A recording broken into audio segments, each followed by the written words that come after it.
Doug, welcome to the show. Before you took on your consulting role, how many companies were you a CEO, CTO, or a founder of? Wow, let me think that through. It goes way back. So I got my first business license when I was 14 years old. So if you want to talk about like companies that I've been associated with, it's been dozens. If you want to talk about companies that like trade goods that consumers would know about, I've been the CEO of three. I've been the chief technology officer for four, maybe CEO of four.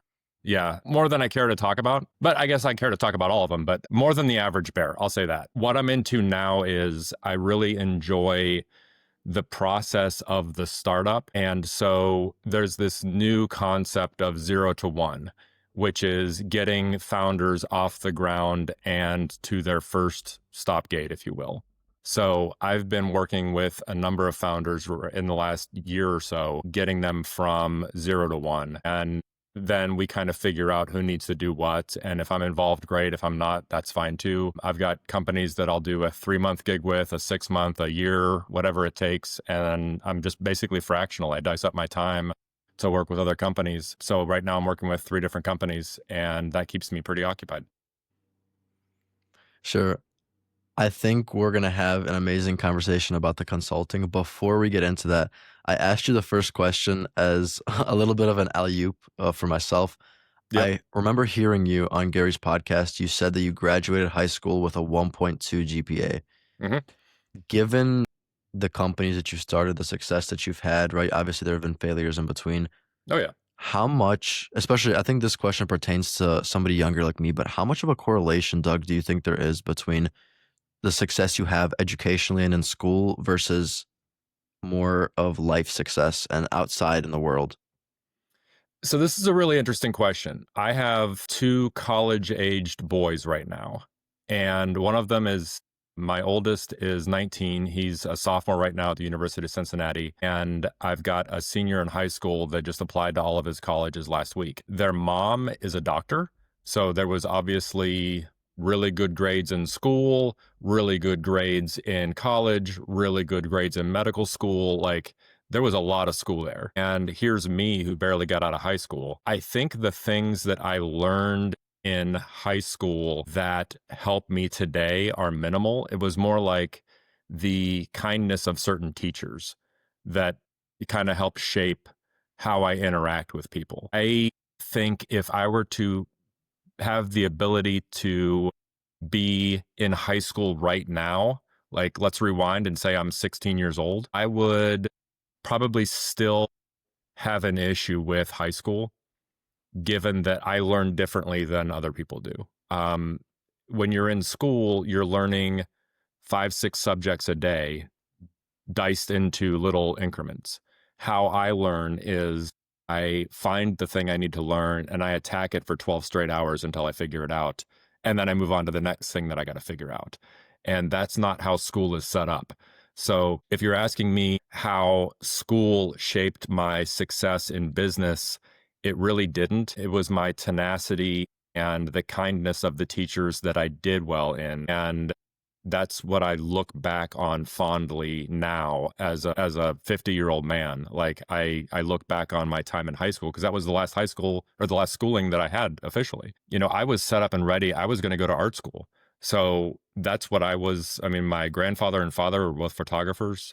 I grew up in a darkroom basically or a studio working on lighting, working on, processing film, stuff like that. So like my upbringing was all artistic, so that's all I knew. It wasn't until after high school that I got in with a guy that was into tech. This was the baby infancy of the internet, and I just latched onto it because I was always like good with computers from a technical standpoint, but then seeing how that related to art and how that was going to change things really spawned the career that I have today. That is an amazing answer. It's very interesting to hear your perspective on it. And I think it's interesting to say that the mother to your kids is more in a like role that require a lot of education and you're kind of on the other end of the spectrum to where you've reached a certain point without the education needed. For your kids, if you were let's say to have a conversation with your kids and they said, "Yeah, I want to take more of an entrepreneurial route," what advice would you give to them given their age? Well, so I've had this conversation with my oldest, Garrett, and when I picked him up from his last day of his freshman year and brought him home, we talked for Cincinnati is about 3 hours south of Cleveland, where I was driving to. So I live part time in Cleveland, Ohio, and then the rest of the time I'm in Cleveland about a week a month, and the rest of the time I'm in Tuscaloosa, Alabama. So I go back and forth so I can spend time with my youngest son, Oliver. So I see him monthly. But anyway, I was talking with Garrett on the way home from his freshman year, and I was like, "What did you learn this year? Like, what resonated with you? Mm. What are you going to take as this is what I learned my freshman year of college?" And his favorite subject was the music of the Beatles. It was a course that he took. So he latched on immediately to something in the arts, which I thought was really interesting. He got okay grades. I don't know that any, kid of the COVID era, his freshman year, it was 2020. That was COVID. So he didn't do well his first year. I think all kids are adjusting. So this new batch of kids going into college right now have a different outlook on what it is that they're going to learn and how. And the advice that I gave him was to just experiment and try different things. Like I told him, if you decide after your sophomore year that college just isn't for you, but this one thing really is, like, you can just learn that one thing. I have hired hundreds and hundreds of people in my career. I have never once, I promise, looked at what college they went to and said, "Oh, this person must be smart." I'm looking at what they can bring to the table, what they've done, what they've accomplished. I'm looking at the vibe that I get from them, if I think they're going to be eager to learn, or if I think they're going to be, someone that needs a lot of direction, which I find with a lot of people that are not as entrepreneurial is they need a lot of direction on exactly what to do next. And when I'm hiring somebody, I'm not looking for that. I'm looking for people that are self-starters that can figure stuff out on their own. So the advice I give my kids is to just be curious. It all comes back to curiosity. If you're curious and you're thinking about if this, then that, like if I do this, then this might happen, but that would lead to that other thing that I might get into. So like I look for a more holistic approach to what it is that someone wants to learn. I never give advice on to anyone on what they should do, what they should learn. Like if somebody came to me and said, what would you expect or what should I do if I want to do this thing?" Like, well, just go do the thing. Like that's what's important. If Garrett decides that he only wants to ever do the 2 years of college, I've got him focusing on business stuff right now, understanding finance, understanding business ethics, understanding general business principles, because those apply to absolutely anything that you'll get into. If you're going to start a business, if you're going to work for a business, like just understanding cost of goods sold, understanding unit economics, understanding baseline business principles, I think is the most important thing for anybody to learn. Sure. When you say you have Garrett learning these things, in what way, in what medium, I guess you can say, are you teaching him? So, for example, he texted me last year. It was his freshman year. He had a light class schedule his second semester, and he wanted to start a business. And I said, "Okay, what are you interested in?" And he's like, "Well, I don't know." I said, "Well, I can't help you with that. I can't make you interested in something. What is it that you're looking at?" He's like, "I want to day trade." I'm like, "You don't want to day trade. You don't have enough money to day trade. But what about like drop shipping? Like we could set up a Shopify site and you could try your hand at drop shipping. Like that would scratch the itch for you running a business, but could also lead to you understanding more about web interfaces." He got into Python coding for just little widgets here and there. And I was like, yes, dig in on that. Go learn that thing. Go practice. Go break stuff. I'll ship you a computer to use as a server if you want. Like anything that you want to do programmatically, go for it. So the types of things that I've talked to him about specifically are more around like self exploration and what it is that he really wants to be. He doesn't know. And to be fair, his father, me, 50 years old, still don't know what I want to be when I grow up. Like, I love doing consulting now for companies because it exposes me to many different industries. It exposes me to many different things, that little niches that I didn't expect to enjoy, but I have. You know, I spent 20 plus years in fintech, and fintech is very defined as to how things get done. I was very good at that. I got to the highest levels in that, but there were always restraints on what I could and couldn't do. In the last 6 months, I've had more fun building little programs and building apps and building things to help little business ideas that I have. And I can code in a day stuff that would take me 3, 4 weeks to do, several years ago. So that's opened my mind up a lot to dig into things that I didn't normally expect myself to dig into. There's a company I'm working with in Atlanta right now, and they're in a business area that I knew nothing about. But I was able to bring myself up to speed really quickly because I understood basic business principles, and then just ingrained myself in that and learned from that. And that's what's been really fun for me. There's another company in Atlanta that I'm talking to now as well, and that's in healthcare. And my last time in healthcare was working for a nuclear medical supply company that I was the CTO of back in the early 2000s. Like that's as far into healthcare as I got. But this is a different animal, and I'm having a lot of fun learning all about it, and I'm having a lot of fun digging into it and seeing what's interesting for that business and what can I do with my knowledge of SaaS-based enterprise solutions and consumer goods that can translate to that. And I'm finding there's a lot more overlap than I expected. Yeah, that's I love that answer so much. One of the reasons I asked it was because I guess growing up before I had my podcast, I didn't really have access to many people that had their own businesses that thought like you. Like I have a lot of respect for how you think, Doug, given all of your experience. And I would say my dad was one of the only people I had that kind of had some clue about entrepreneurship. He used to have his own business, but given how the world is, things happen and it didn't go all the way through, if you will. So it's just interesting to me to hear somebody who's had as many experiences as you to because you kinda see the picture, I guess, from a little bit more of a retrospective view as opposed to me, like, I'm looking at one thing and I think about it, I'm like, "Okay, what do I do from here? Would A be a better solution? Would B be a better solution?" And for you, I think you kinda not that you have, like, this magical crystal orb where you know all the answers, but maybe you just know a little bit better to go in this direction as opposed to this, because I can imagine if you weren't your son's dad and he wanted to go into day trading, imagine he spent a year learning about it instead of you just instantly shutting him down and be like, "No, like, you don't have enough money for that." Well, I shut him down instantly because I spent a year doing that. I understand, I Yeah. understand. So during COVID, I had maybe the most perfectly timed exit in the history of business. We sold a fintech company. I was the CEO for about a year and a half, maybe 2 years. And we sold it on like March 10th, 2020. And Wow.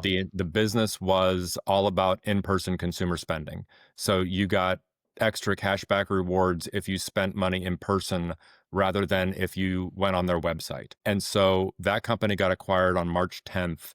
March 13th, COVID hits. March 17th or 19th, whatever it was, COVID hits the US and everything shut down. But we were out of that. And the company had wanted me to stay on and help them run it for another year, but that would have required weekly travel to New York. And I just don't like spending that much time in New York. Like I love it in small doses, but I can't like I've had apartments in Atlanta for years. I've had apartments in Chicago for years. New York is not my thing. So I said no to that. So I had some time off. The company that I was interviewing for, that I ultimately ended up the CTO of, they were all about, that was another fintech company in credit card processing. And they were like, "Hey, we don't know what's going to happen with COVID. So we need to pump the brakes on bringing you on board. Are you fine with that?" I said, "Yeah, that's fine." And so I spent the next 6 months, 9 months learning day trading and just doing that in my basement. And there were days I was up 40, 50 grand. There were days I was down 70, 80 grand. There were days I was Wow. up five, and there were days I was down 10. And I think at the end of it, it was a wash, but that was a lot of anxiety. And I know Garrett very well, and he would get very anxious. So that's why I shut him down on that.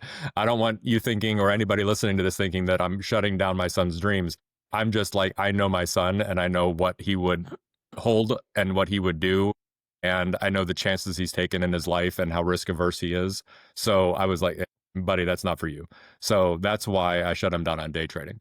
However, the tune of how I parent them in watching them become men and watching them go off into the world is underlined by curiosity. Just stay curious at all times. If you're always asking questions and you're listening more than you're talking, you will go much further in life than thinking that you have to have it all figured out today. Yeah, I think a lot of things that you talked about resonated with me on more of a find the thing that makes you tick level, your advice to your son. This might be me being overly optimistic. One of my favorite things about you making me read Start, Scale, Exit, Repeat is Mhm. I'll never forget, I don't remember what chapter this was, but it was the idea that entrepreneurs are optimistic people and sometimes that either bites them in the ass or it could be the best thing for them. Given your experience, do you think, because a lot of people talk about finding your passion to make your business, do you agree with this concept? I do, and that's what I talk to anybody that'll listen about most is find the thing that makes you really happy and just drill down on that. Like if you want to make a bunch of money and go into finance and you can go into banking, you can go into sales, like if you don't love that process, you're going to hate your job. If you really, really love listening to records and finding out about records. Start a podcast about records. Start an Instagram channel about records that you found. Find a way to monetize your passion, and it makes life a lot more fun. This comes on the heels about 2 weeks ago, or about a week ago.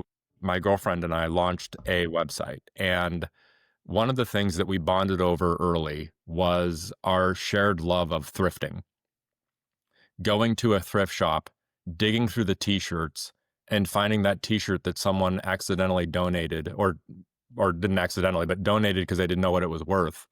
And I've found t-shirts that I spent less than $1 on that I've flipped for $150. I've got t-shirts that I've found in a bin, uh, and I've been able to get like 60, $80 for flipping on eBay.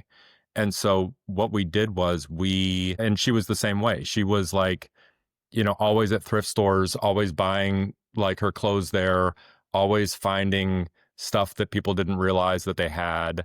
Like that's a lot of fun to find a deal. Like I love deals.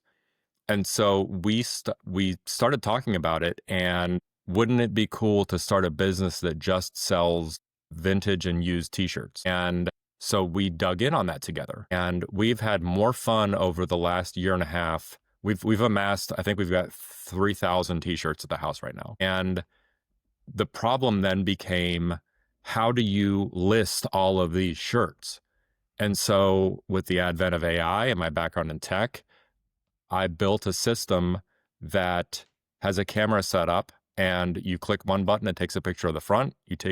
You flip it around, you take another picture, it takes a picture of the back, and then two measurements, and I click process, and AI will describe the shirt, size the shirt, give me a detailed, rich description of the shirt, process it so that there's a up close picture of the hem, there's an up close picture of the collar, each sleeve individually, and then uploads that automatically to a website where it's instantly for sale, and then kicks out a label that goes on the bag so that we know what the SKU is and where to find it based on what bin it's in.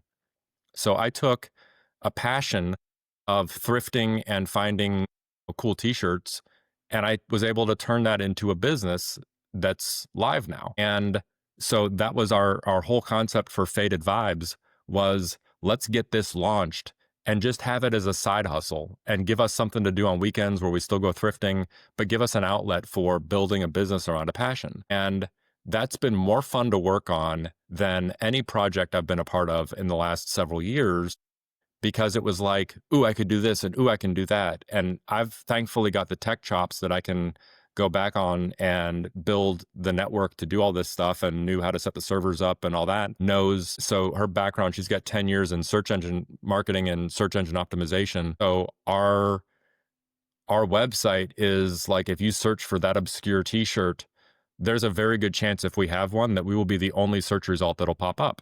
So that was a way for us to take both of our talents and put them into a passion project. And hopefully it turns into, what I'm doing. I would love to tell people I sell used t-shirts for a living. Like that would be great.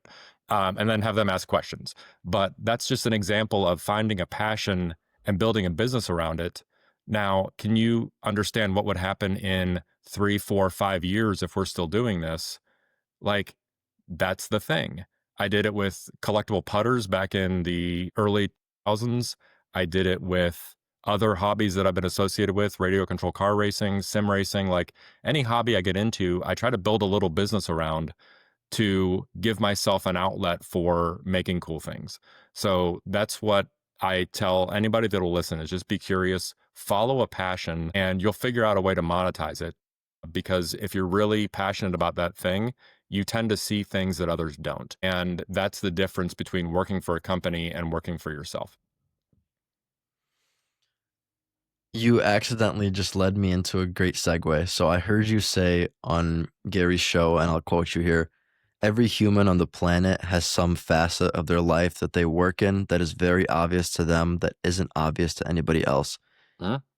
You talked a little bit about it, but do you believe that based on anybody and everybody's hobbies, the more, I guess, involved they are in something, the more, I guess, clear-sighted, or I guess what I'm trying to say is the more that they can see things that people with less experience cannot?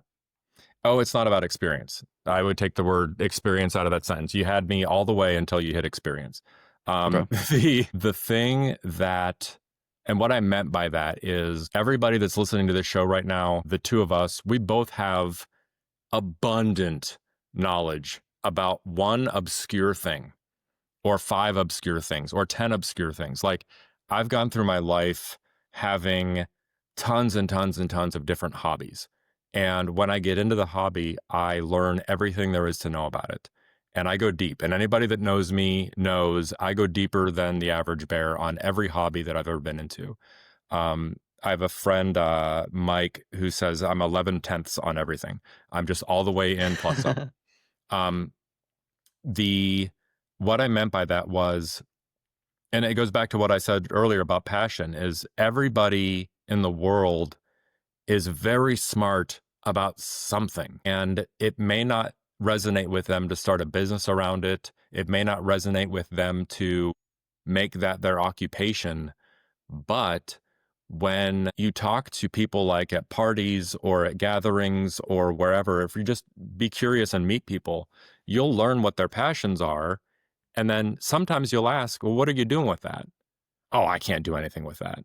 That's not, no, I just do that for me. And that's fine for some people, but other people hate their job, but they're really smart about audio equipment.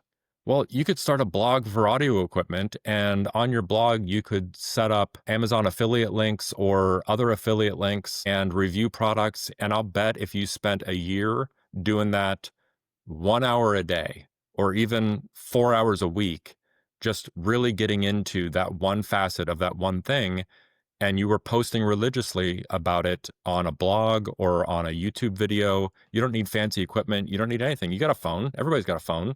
Just start talking to the universe about that thing that you're really into.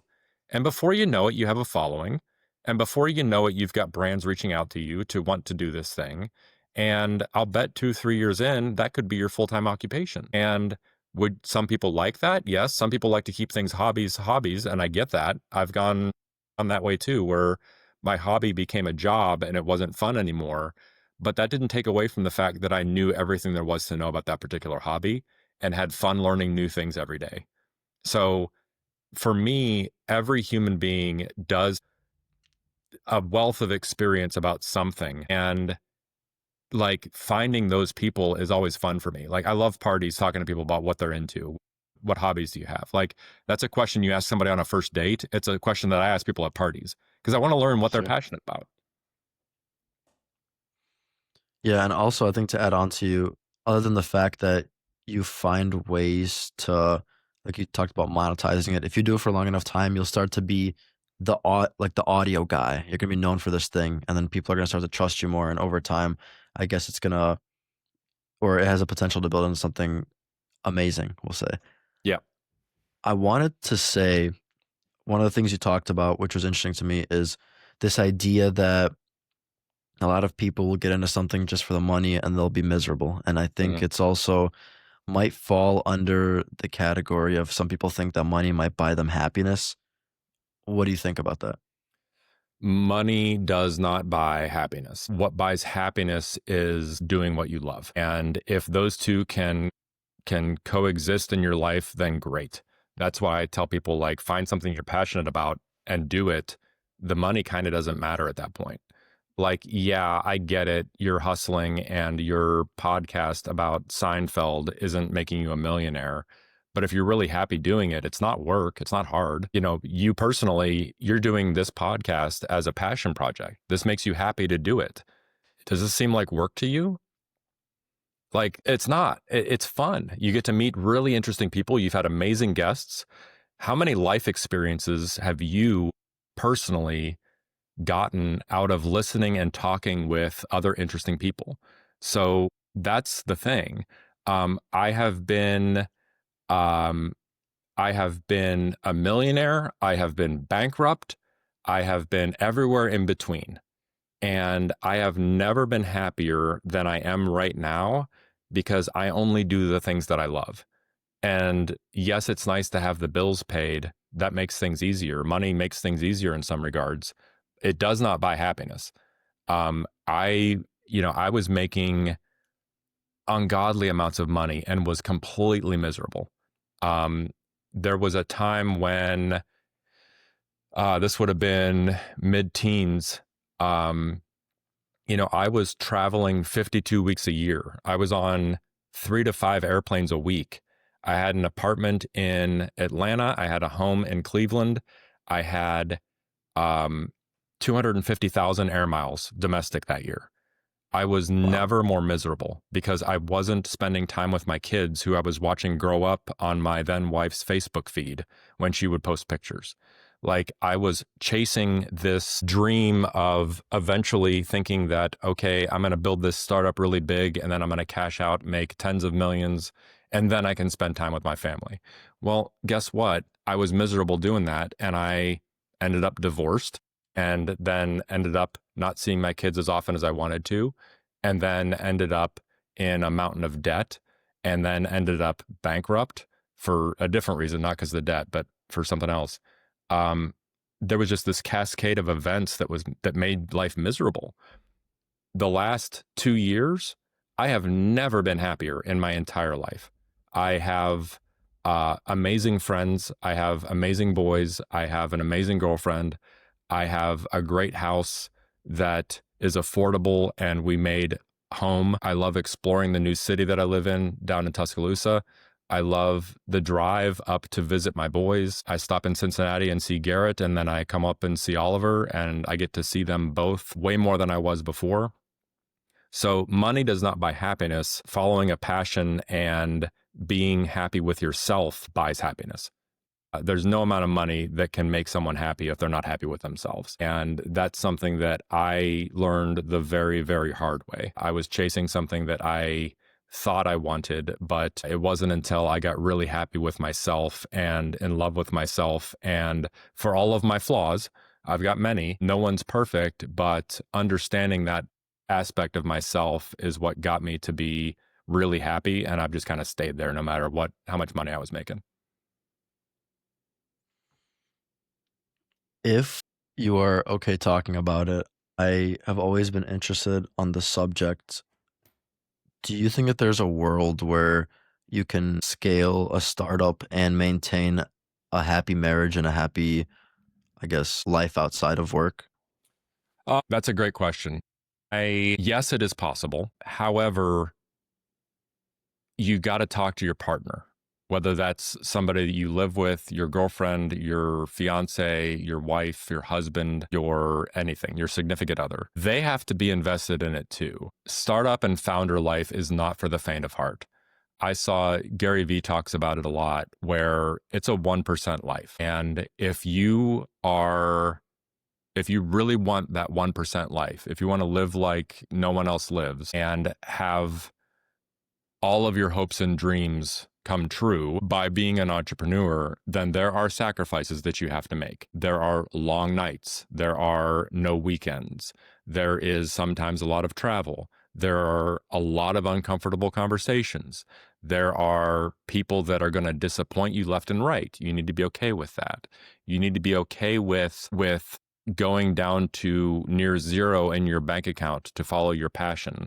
If that's truly what you want and you are all in on that, talk to your significant other, whether that's a spouse or a girlfriend or boyfriend or whoever it is. They need to understand that, because that's not for everybody too. I have had entrepreneurs that I've worked with where we get the company so far and then their significant other says, you shouldn't do that. And they listen to them and they don't do that. And then it falls flat. That's sad to see, because that should have been a conversation that everybody was aligned with.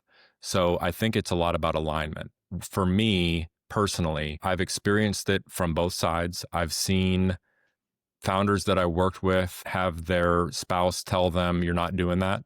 And then they don't do that or don't take it to the next level because of whatever reason. And that's not for me to say that that was right or wrong. It's just I've seen it happen. I personally, when I took over, so my background is my first significant startup here in Cleveland. I was working for another company and married and happy, and I had the opportunity to buy the company from my employer. And I remember being at yours truly at Shaker Square here in Cleveland, bouncing my then 6-month son on my knee, explaining to my wife why me spending all of our money on buying this company and turning it into a startup was a good idea. She was on board. I took it too far. I turned into something else. I was chasing money. I was chasing power. I was chasing status. And I left behind my marriage vows of being a team. So it is possible to do it. I know several people that are happily married and have very successful businesses. The road is also littered with divorce and dismay and breakups and hard fights and all that stuff. So is it possible? Yes. Is there a one size fits all magic answer? Absolutely not. It is up to the individual and what their tolerances are and what their partner's tolerances are. And y'all should have that discussion before you jump into doing that thing. The best time to do it is early on so that you don't end up ruining something or build up resentment. For me and Dana, which is all I can speak to right now, because that's the relationship I'm in, we are both very passionate about what it is that we do. And she's got her side businesses that are now producing significant income. And I've helped her work those out. I've got things that I'm doing that she's helped me work out. We consult together. We have contracts where we're a package deal and she handles these aspects of the business. I handle these aspects of the business. We work really well together because we're upstairs in the same office together. And I just lean over my monitor and say, hey, what do you think about adding this to that? And she's like, oh, that's a good idea. I can do this too. And then we just riff off of each other and build up cool stuff. It's great to work with a partner on something like that. And not everybody has that. But to your question is it possible? Yes, it's possible. It's very difficult. And you need to have some very hard conversations before you start, because then they'll just turn into resentments and you end up upside down in a relationship, which is arguably more important than whatever business thing you were looking at. That's an amazing answer. And I think that's something that I see a lot of just looking into people and researching just the whole notion that, overworking yourself, maybe focusing on one thing and not the other. But I also think to the same extent, I think I don't have that much life experience, but I think if you lean too much on one side, it could be bad in both ways. So in the same way that if you work too much, it could be bad for your marriage. I think if you lean way too much towards your marriage, it might not be enough for you on the work side. What do you think about that? Too much of anything is bad.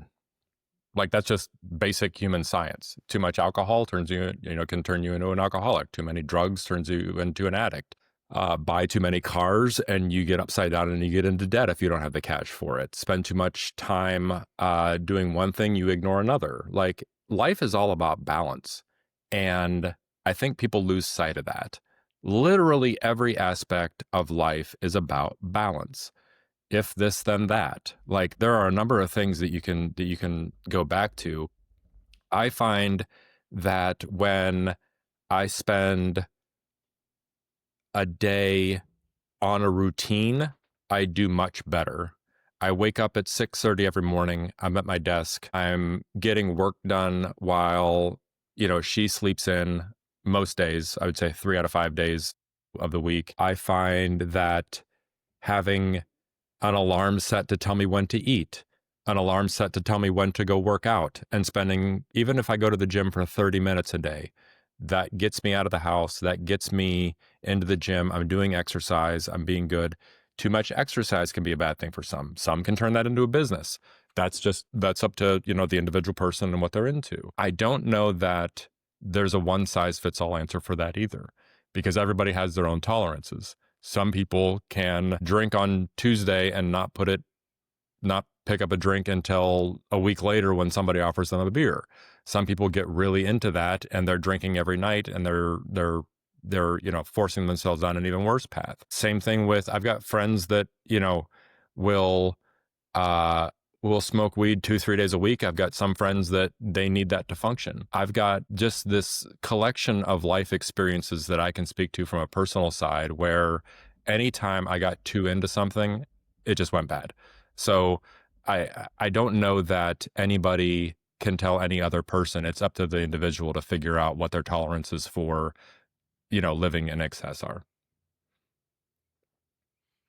Sure. So I think the notion of balance is interesting to me because I hear it a lot in business where people say when you are starting a business, there is no sense of balance, as in you have to work a lot of hard hours and maybe sacrifice things that you would have wanted to do, but Mhm. now you don't have access to. So where does that form of balance fall into the whole equation? Because you said that you have realized over time that life is all about balance, but do you think that it's also ebbs and flows in a way that maybe sometimes your balance is going to be off just so you can do a little bit more of this as opposed to maybe now you're going to spend more time with your family and less in the business? Let's define balance before we go much further. Balance can mean a certain amount of things every day. It can mean a certain amount of things every week. It can mean a certain amount of things every month, every year. Oh, well, I like that. Okay. Balance is different for everybody. So that's why I talk about, like when I said earlier about entrepreneurs like having to do hard nights and hard weekends. If I'm talking to somebody and I see that they're working too much, I'll be like, "Hey man, you gotta back that off and spend more time with your family for the next 2 weeks." Like that can be balance too. Mm. Balance doesn't always have to be in 24-hour segments. So balance is different for everybody. Some people's tolerances are higher, some people's tolerances are lower. You may have a spouse that says, "Go do your thing and talk to me in 6 months." I understand. You may have a spouse that needs a weekly date night. You may have someone in your life that needs constant care. That might have precedent over your business aspirations. So there's balance there. You got to balance the things out. Balance and curiosity will get you very, very far in life. If you go too deep on one thing, you may end up in trouble. That's not to say that going deep on something is a bad thing. I talked about it earlier. I said, if you're really into, audio gear, I think was the example I used, like, but there's a balance. Like you can't have 40 pair of speakers at your house at the same time and expect that you're going to have room to walk around it or have people over. And so there's a balance of that. I was talking with a very good friend of mine. We had lunch yesterday, in fact, and he has a golf podcast and a golf YouTube channel.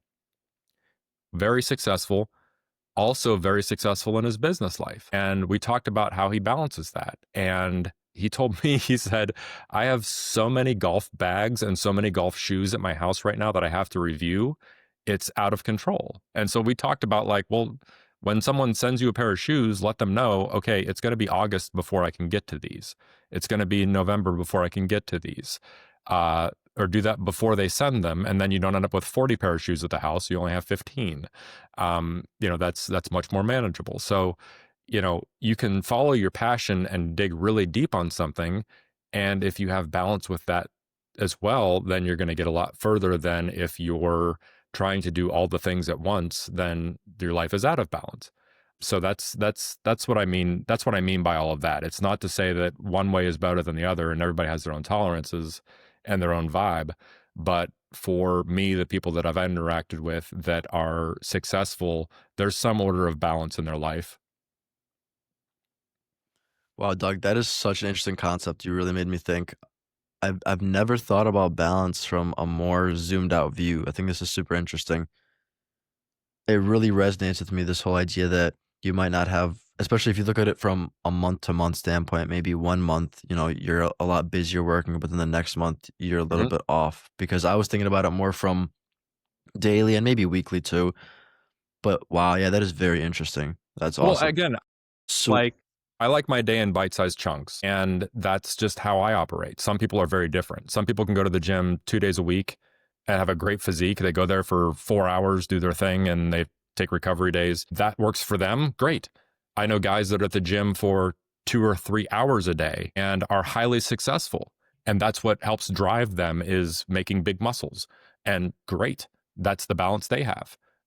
The guy I'm thinking of right now, his wife's at the gym there with him. They have a company they own together and they do that every day. That's just part of their daily routine. That's part of their balance. But there are also, when I go to the gym, there are people I see only ever on Wednesdays. There are people that I see there every time I'm there. Everybody has their own way, and there's no right or wrong hmm, answer. The internet is littered with people that are going to give you advice on the best way to do something. There is no best way to do something.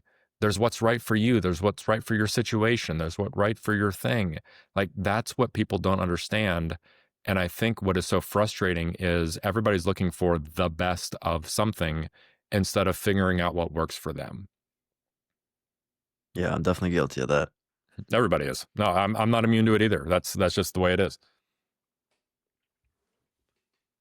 Going back, because I'm very curious on this concept because this has came up a lot again in my optimistic brain. I know we were talking very early on about passion, and we've brought it up a couple times after. What I've always been interested because I've noticed that there's, some people who are more optimistic. There's some people who maybe are a little bit more pessimistic. Again, it's not my room to judge. Maybe it's based on life experiences. I'm not Mhm. sure. I'm not the master of that. I don't know how Yeah. that works, but to the people that you might say, find your passion and find a way to monetize it. And they say to you exactly what you mentioned. Yeah, but my Seinfeld podcast isn't going to make me millions of dollars. How do you navigate around the mindset of people that think to themselves, not necessarily that this thing isn't possible, just like, okay, yeah, I'm interested in, I don't know, repairing my AirPod case, but how is that as a hobby going to help monetize that? What would you say to those people?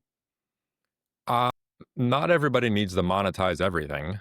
Like that's another part of the problem is everybody thinks that everything, and I'm guilty of this too. I just have an entrepreneurial brain. So anytime I look at something, I think of how can I make money doing this. So that's an entrepreneurial way to look at things. And I tend to do that with everything. So I'm probably not the right person to ask about that specifically. I will say that if it's something that you would do for free, then that's something that maybe you want to dig in on because you might be doing it for free for a very long time. And then it might pop off one day and you're all of a sudden making enough money to pay off your house or making enough money to have 2 or 3 nice vacations a year. Like success in business has different levels for every person. One thing that I've found is I've been the happiest at my jobs where I would do it for free. Now, I don't do anything for free because that's a quick way to get broke.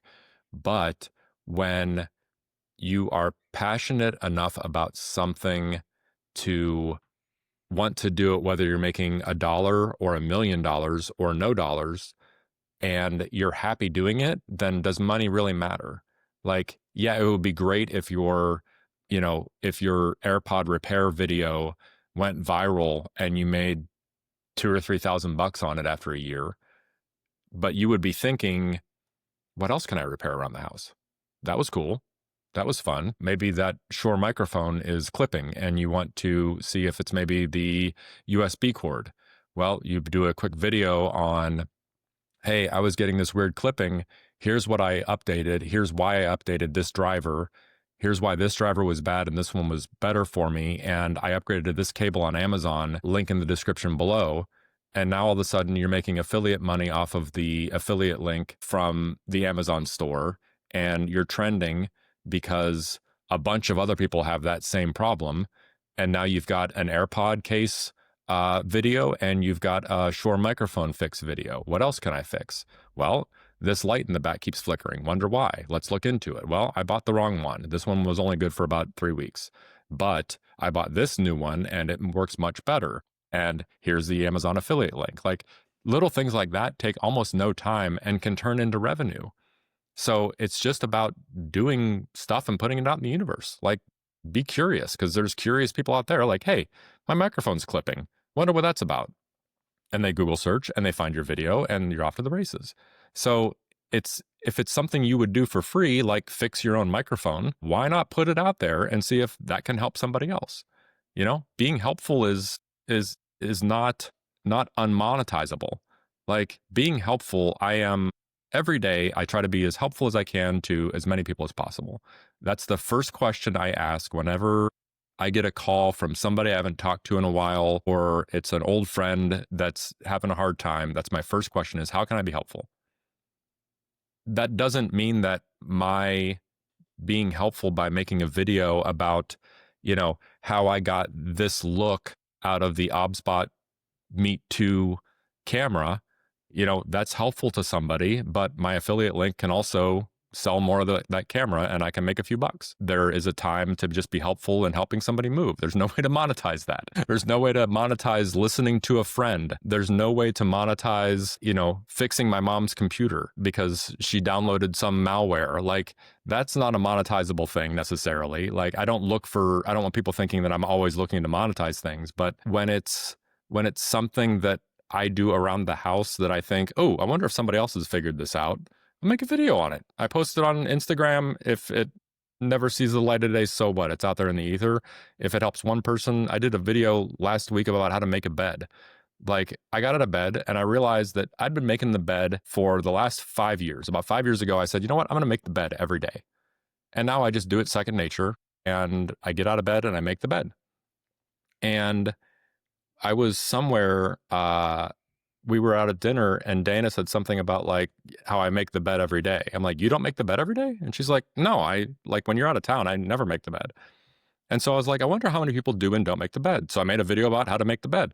I got more hate comments from people like, I like sleeping in an unmade bed. And then other people popped in about a top sheet debate on whether top sheets were a good idea or not. But the video got like 20,000 views. And all it was me showing people how to make the bed, that it only takes 30 seconds and you know, that's a thing. So that's a case where, like, do I think I'm ever going to monetize that video? No. But I just put it out there because it's helpful. Maybe somebody who's like, yeah, I should make the bed. And I convince one person to make their bed every day and they feel better about themselves because they accomplished something by the time they left their bedroom every morning. Maybe that turns into somebody else having a good day. Like stuff like that, I just look to be helpful. That's awesome. I think I wish more people were like that as well. I think I also try my best to be nice to people, be helpful. I love talking to just random people, just Yeah, finding out about them, asking them questions. I mean, I think with my it's podcast, it's like a extrapolated version of that. It's the best. Helping Yeah. people is the best feeling. And that's the thing. Like when you're happy with yourself, you're way better at helping other people. There's nothing worse than when I see somebody that's miserable in their own life giving advice to somebody else. Mm. Like that just rubs me the wrong way. It's like you spend all day mad at the world for whatever. Why would I possibly listen to anything that you have to say about my life? Like, if you're not happy with your own life, you have no business telling other people what they should be working on and what they should be doing. Like, it's great to listen to people and everybody's got their own thing. I don't want to take anybody away from that. But like the amount of times in my life where somebody that I know is very miserable at what they do, at what they are, and their in every aspect of their life, and they're giving me advice on what I should do. I'm like, I don't want to take that advice. That's like, you're the last person I want advice from. You can't hold a job. You have no money in your bank. You're always behind on this, you're always asking for a favor, and you're going to give me advice on what I should do. That was early on in my career. The number of people that shit on my ideas who weren't doing things on their own, like it drives me nuts a bit when I see entrepreneurs taking advice from people that aren't doing the thing that they're doing or that they want to do and listening to them. Like that rubs me the wrong way too. I think that I have a lot of trust in myself, but I always like to just gauge other people's ideas, whether it's my friends. Maybe I ask my dad a lot for just what he thinks about things. Mhm. How do you know who you should and shouldn't take advice from? I think this goes back to what I've said a half dozen times so far today, is just being curious. Everybody has a good gut. Like everybody has a good gut. You know what advice you should take and what you shouldn't. Like I Interesting. when somebody gives me a piece of advice, if it's somebody that I respect their opinion on, and they're like, "Hey, you should really look into X, Y, or Z." Like, I'm like, "Huh." This goes back to if people listen to me on other podcasts, I'm pretty open with my sobriety. I've been sober 35 years. And one of the things that you do in sobriety when you're in the program, the 12-step program, is you get a sponsor. And the first question that everybody always has is, how do I know who to ask to be my sponsor? And the old timers will tell you, you find somebody that has something you want and you ask them. And it's not like monetized, like this person has a nice car, so they get to be my sponsor. It's like you look for the serenity that somebody has that you want. You look for the way about them. You look for that type of stuff. And that's the person that you ask to be your sponsor.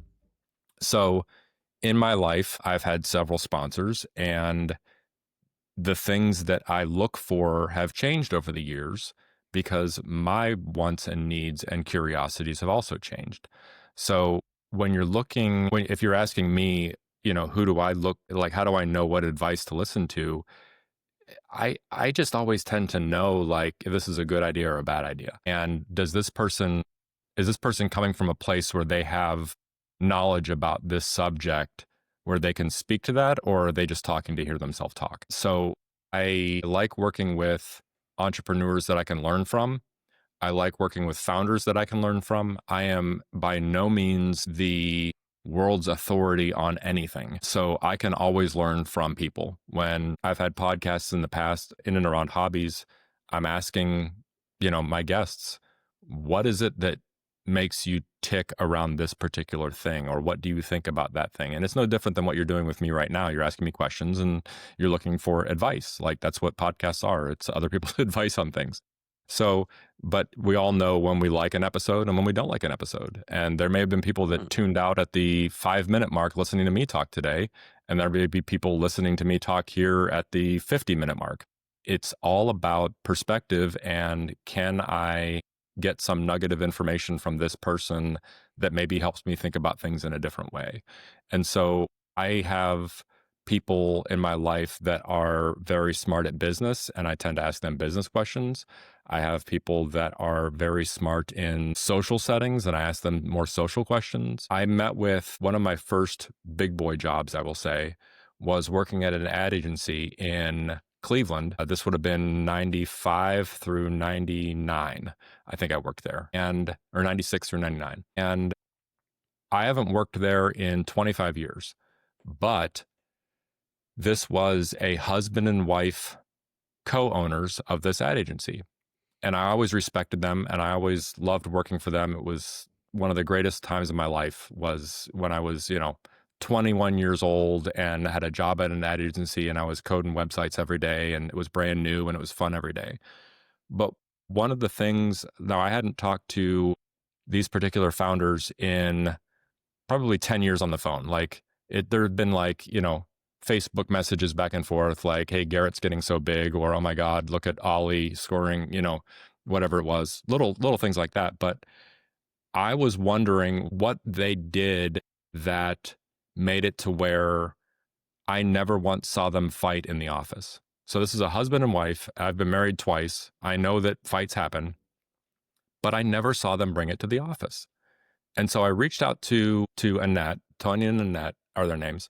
I reached out to Annette and I said, hey, do you have 10 minutes for a phone call this week?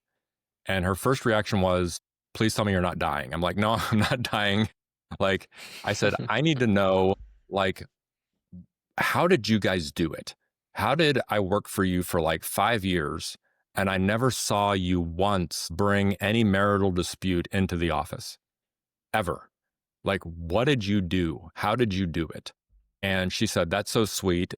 Let's go get breakfast and talk. And so Tony and Annette and I went out to breakfast and we talked we were probably there at that yours truly for 2 hours, just talking about their experiences. And they would be like, yeah, this one thing happened at home, but we both drove separate cars to the office every day.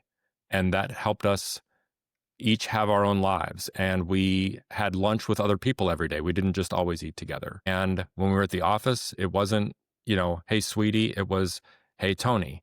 And when we were at home, it was, hey, sweetie again, or hey, hey, love. I wanted to know what the secret sauce was because Dana and I have started working together at different companies now. And I didn't want to ruin that amazing relationship by doing something wrong.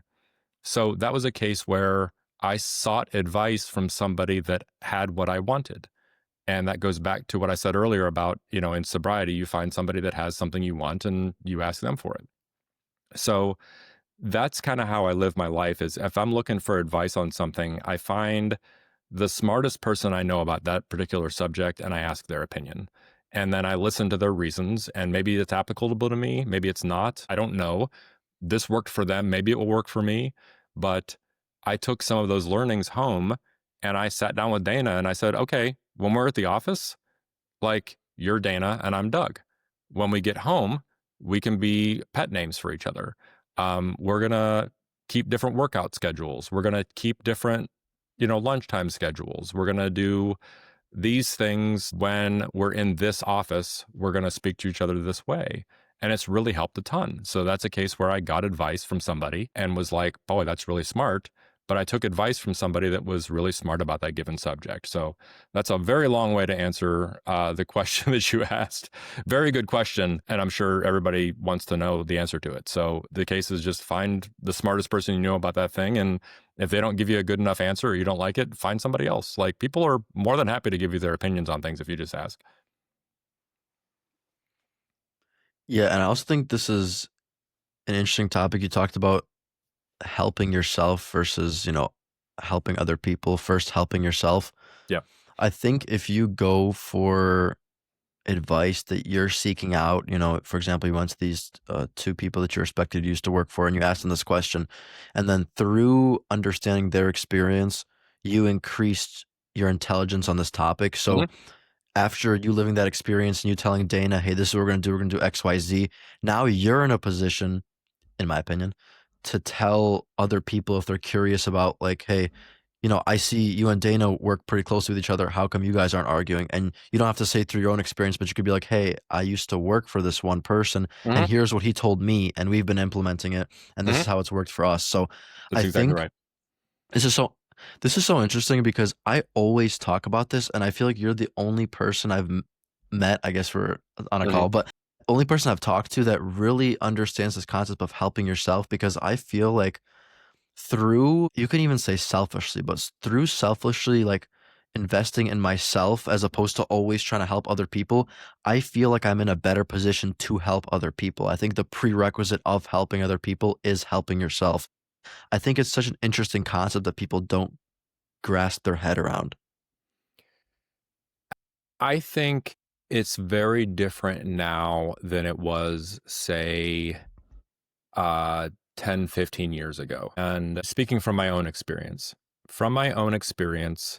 10, 15 years ago, the mentality was figure it out on your own. And now we live in a world where knowledge is in abundance and opinions are overflowing. And there's this constant amount of, you should do this. Here's how to do that. Like people are telling you at all times, and I'm guilty of this too. And, to my point earlier about making a video about how to make a bed, like that's me telling people how to make a bed. Like that's my way that I make the bed. Is this the best way to make a Sure. bed? I don't know. I'm not to say that. I know this helps me make the bed. I do it this way. So knowledge is in abundance. We're in a very peculiar time in the world where there is a lot of people that want to be seen as this is the only way to do this thing. And this goes back to curiosity and just being curious about stuff is how? How do you do that? How do you do this?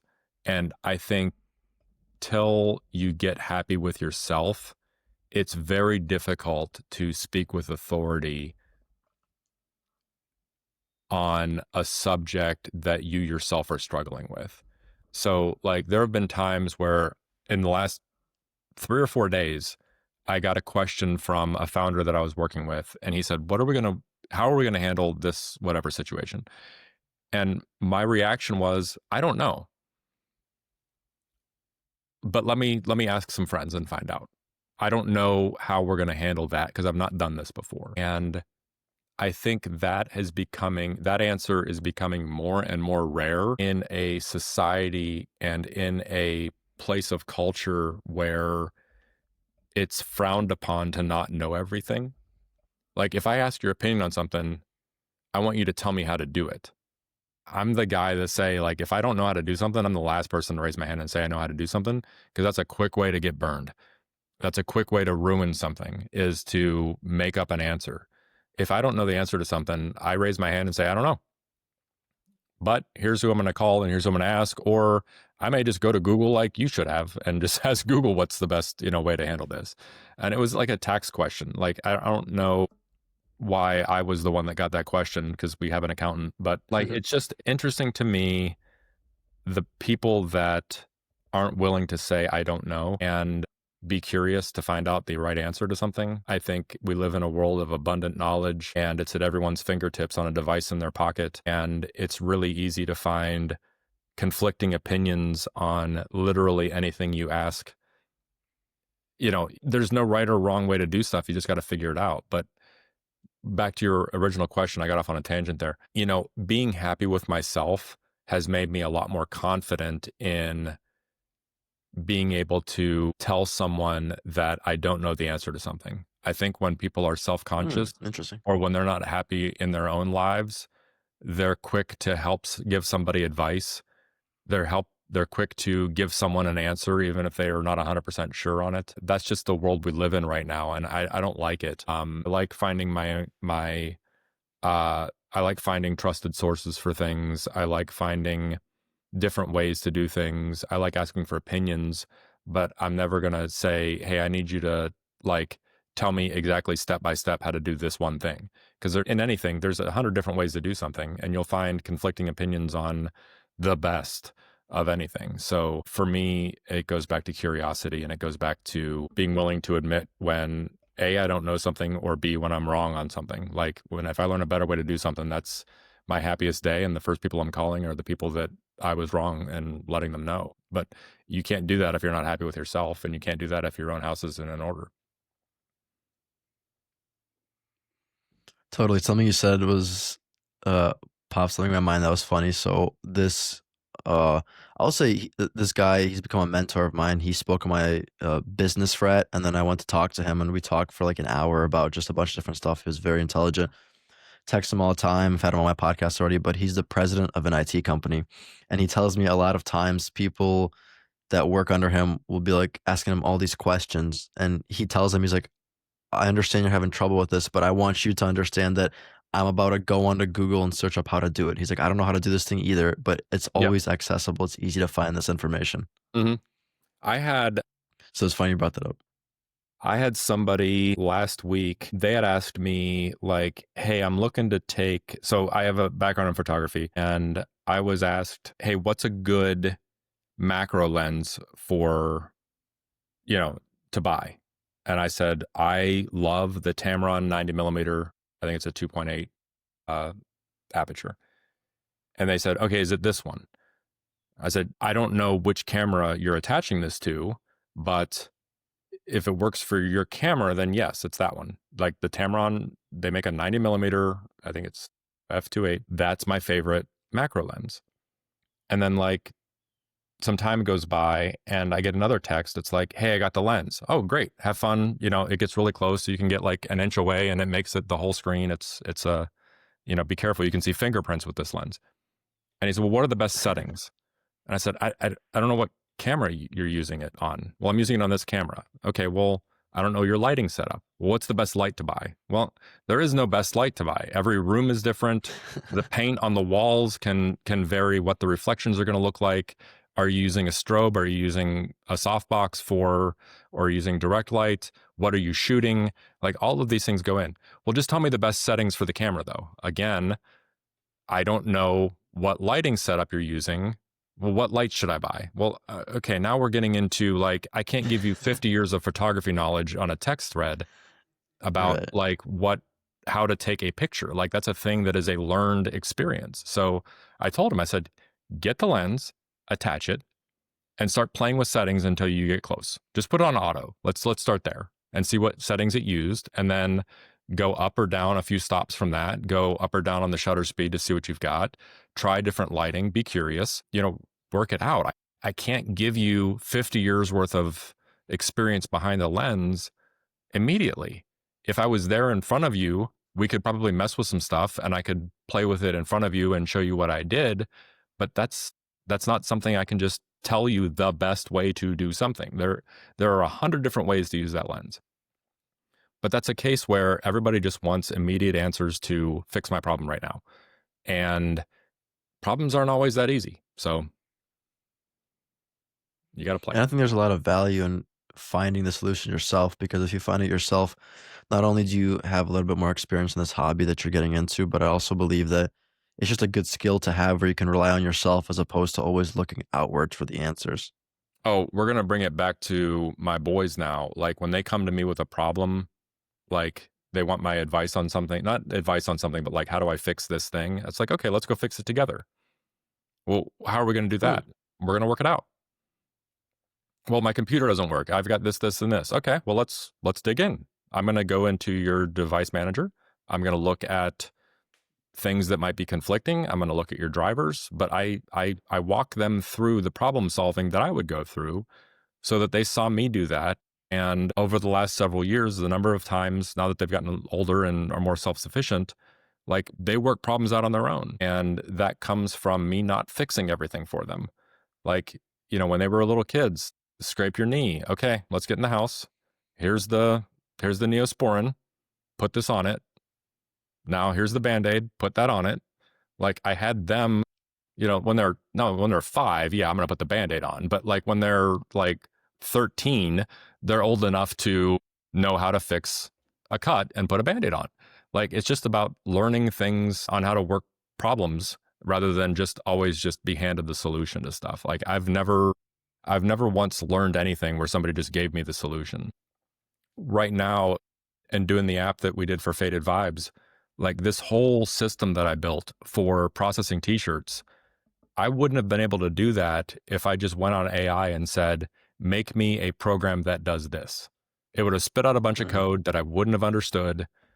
But my background in object-oriented programming helped me craft my prompt to the AI to write batches of code that I then take and I integrate because I knew how to do that. And as I'm working through the things, I know, okay, in this, function, we've got this, and this that are broken. Uh, like, how do we, you know, I'm using a fixed focal lens. How can we zoom in by 15% on this? And the AI will tell me the answer, but I knew how to tell AI what to look for and what thing it was that I wanted help with. So it's really turbocharged my brain in that because I've got this background and this understanding, I'm a much better developer now than I would be. Like my skill set for actually writing code is 20 years old. It's been 20 years since I've written a line of code, but I understood the mechanics and I understood what to look for and how to work the problem. And that's a increasingly rare thing these days with the current generations is they're used to just Googling, best restaurant in Cleveland, Ohio, and it giving them a puke of, Yelp reviews, and they just pick the one that's 5 stars. Like, and they just go there. Like, well, there's other cool restaurants. Go wander around and see. Like, that's the thing. But everybody in this current generation and my own to some degree kind of got programmed to just rely on a computer to fix all their problems for them. And the problem solving is the part that is needed more than ever right now, is people digging into problems and working through the solve.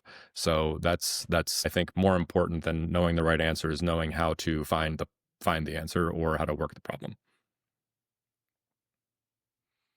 Sure. I know one of the things you talked about earlier was the idea of staying curious, being open to new opportunities, and trying out a lot of new things. Do you think that one of the reasons for this being one of your philosophies, quote unquote, is because of you never knowing how your current or past hobbies can help you in the future? Uh, that's an interesting question. So I have a pretty deep delineation between my hobbies and my work, and that was by design. So for many years, my life was behind a computer. I wanted to find hobbies that were as far from a computer as possible. There was a time. I have some hobbies that are computer related. We all do. Any Anybody these days does. But like, I wanted to learn how to rebuild a mechanical watch movement. So that's about the most analog thing that there is a clock. So I bought an old clock and I rebuilt it. Now I used technology to teach me how to do it, but I used my hands and I did something mechanical. I got really into the audiophile life and using vacuum tube amplifiers with vinyl records and knowing which cartridge gave me which type of a sound and getting really into that. So I've always tried to I've always tried to find hobbies racing cars, with a manual transmission and no traction control. Like, those are my favorite types of cars to drive. I've got a 1975 Porsche 914 that I rebuilt with my bare hands.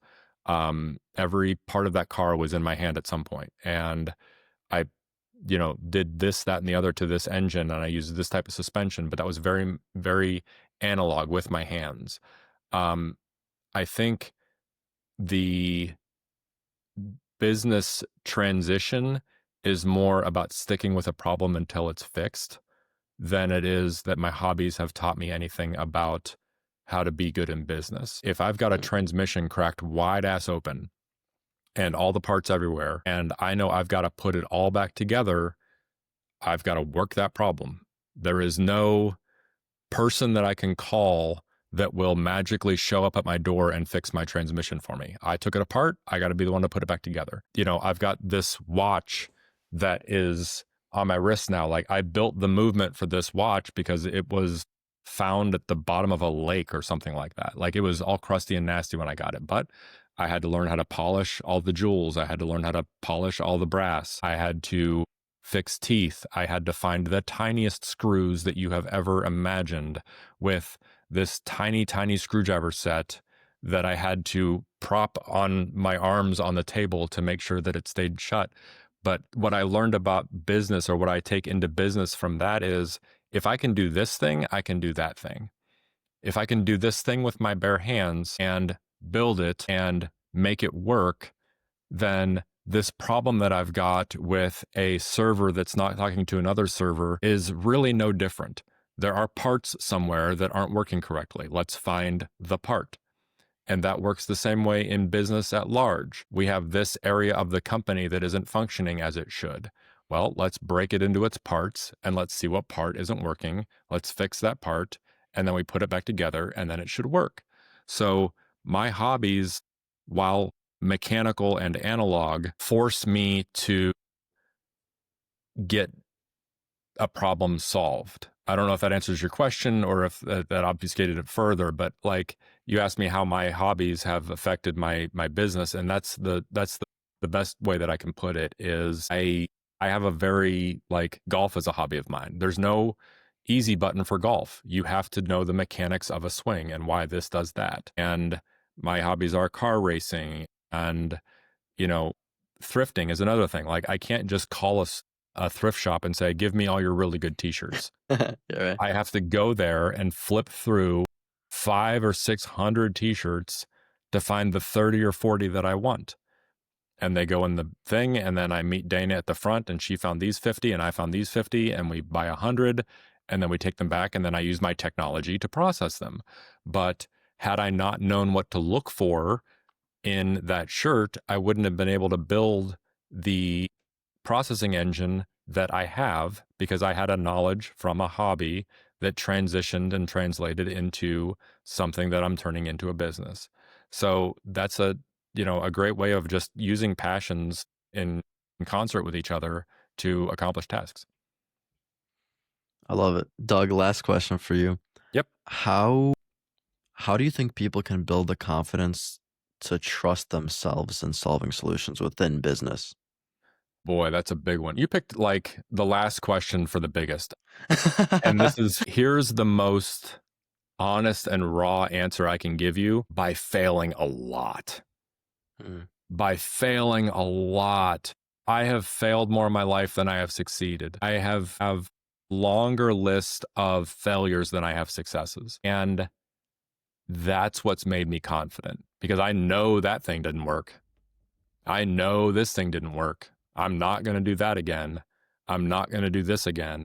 I won't go down that path ever again, which, back to your earlier question, was why I was able to tell Garrett not to day trade so quickly. But, think about it with anything. Like if you're a football player, you get your butt kicked 1,000 times before you figure out how to break that type of a tackle.